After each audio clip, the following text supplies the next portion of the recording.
Saat tubuh terasa penat setelah seharian beraktivitas, apa yang biasa Anda lakukan? Sebagian orang mungkin memilih untuk langsung beristirahat, namun ada juga yang memilih untuk melakukan terapi pemijatan. Lantas, apa itu terapi pijat? Dan adakah efek sampingnya bagi kesehatan?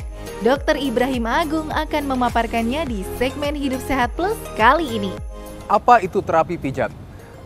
Terapi pijat adalah satu bentuk manipulasi dari jaringan lunak tubuh yang termasuk di dalamnya adalah otot, tendon, ligamen yang semuanya beresiko untuk menimbulkan nyeri. Maka terapi pijat akan mengurangi stres ataupun kekakuan otot untuk mengurangi nyerinya. Ada banyak sekali manfaat dari terapi pijat itu sendiri. Yang pertama tadi, bisa mengurangi nyeri dengan cara mengurangi ketegangan pada otot yang sedang memendek atau sangat tegang. Kemudian terapi pijat juga dapat digunakan untuk melancarkan aliran darah yang seringkali mengalami stagnasi ataupun mengalami sumbatan di pembuluh darahnya. Terapi pijat juga dapat meningkatkan produksi hormon serotonin dan juga hormon endorfin yang berfungsi untuk membuat tubuh kita semakin rileks. Terapi pijat juga saat ini digunakan untuk cara menguruskan berat badan tubuh kita dengan cara membuat terapi pijat yang disebut sebagai lymphatic drainage therapy. Memang ada beberapa resiko yang mungkin terjadi jika dilakukan terapi pijat. Misalnya, melakukan pemijatan pada saat fase peradangan akut. Fase peradangan akut adalah fase di mana seharusnya peradangan itu diturunkan dengan cara memberikan kompres. Namun sebaliknya, banyak orang memberikan terapi pijat pada saat fase peradangan akut, yang bukan membuat peradangannya semakin berkurang, namun sebaliknya dapat membuat peradangan semakin meningkat. Maka pemijatan pada fase akut adalah sesuatu hal yang dikontraindikasikan. Kemudian yang kedua adalah pemijatan pada kondisi fraktur atau patah tulang. Patah tulang sebenarnya dapat menyambung kembali dalam kondisi yang baik. Namun dengan pemijatan, lama waktu untuk penyembuhan akan semakin bertambah karena memang proses peradangannya akan semakin lama. Yang ketiga adalah pemijatan pada daerah tumor atau kanker. Tentu di sekitar tumor tidak boleh dilakukan pemijatan karena dikhawatirkan pemijatan akan merangsang produksi dan juga penyebaran dari keganasan. Namun di luar daripada itu, terapi pemijatan tentu akan memberikan banyak sekali manfaat untuk Anda di rumah. Terapi pijat menjadi pilihan di sela padatnya aktivitas seharian. Bukan hanya memberi rasa nyaman, tapi juga dianggap memiliki manfaat bagi kesehatan. Benarkah? Lantas, apa saja manfaat dari melakukan terapi pijat? Lalu apa saja manfaat dari terapi pijat itu? Ada banyak manfaat dari terapi pijat.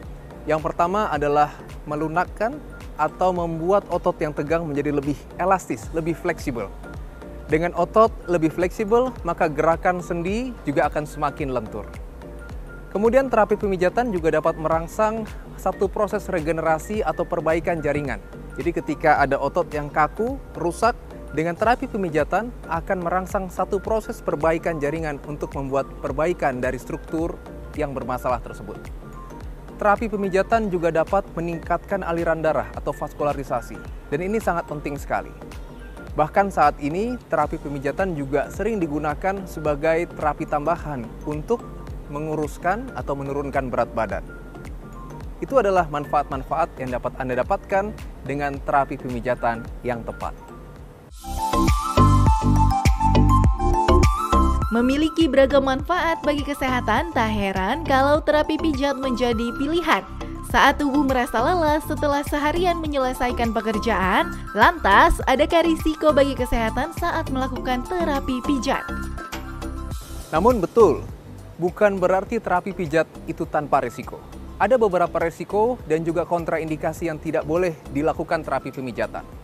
Yang pertama adalah tidak boleh melakukan terapi pemijatan pada fase akut atau fase peradangan akut.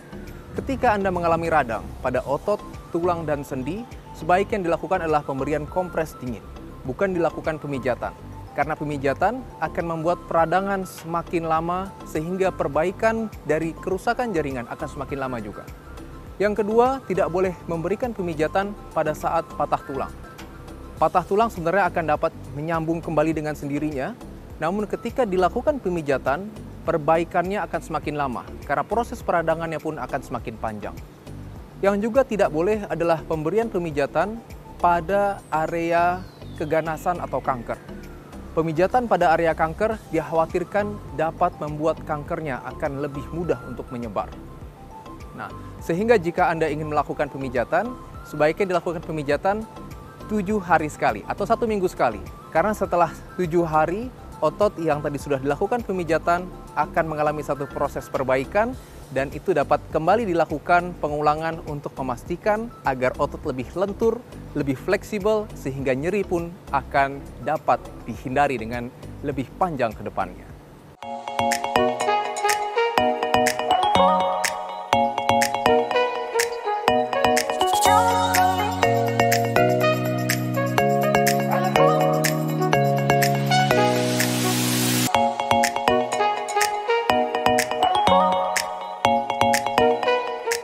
Dalam cara sehat kali ini, saya akan memberikan tips-tips bagaimana melakukan terapi pemijatan yang dapat Anda lakukan di rumah. Tips yang pertama, pastikan Anda melakukan terapi pemijatan bukan dalam kondisi yang akut. Jadi ketika sedang akut, baik otot ataupun sendi sedang radang, jangan pernah melakukan terapi pemijatan.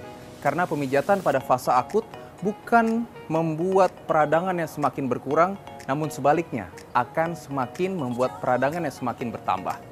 Yang kedua, Anda boleh memberikan minyak-minyakan ataupun oil untuk memudahkan terapi pemijatan di rumah. Ini tergantung dengan preferensi Anda. Tidak ada yang dikatakan paling bagus, namun jika memang itu cocok, dapat Anda gunakan. Yang ketiga, berikan pemijatan dengan gerakan relaksasi terlebih dahulu seperti ini. Gerakan berputar untuk membuat otot, tulang dan sendi sudah lebih siap untuk mulai dilakukan terapi pemijatan. Kerasa rileks, Pak?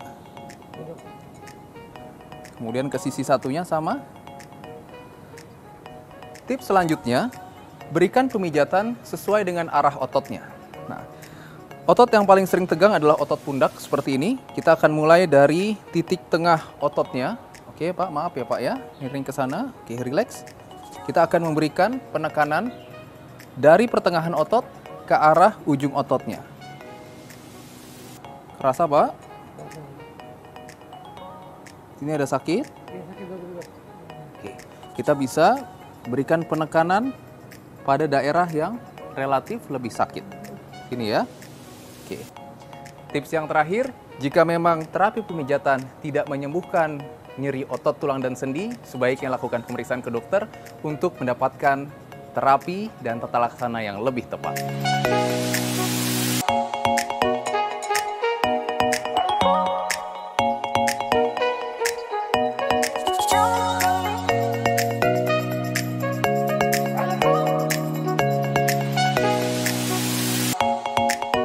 Nah, demikian beberapa tips yang dapat Anda lakukan di rumah tentang terapi pemijatan yang tentunya aman bagi Anda dilakukan.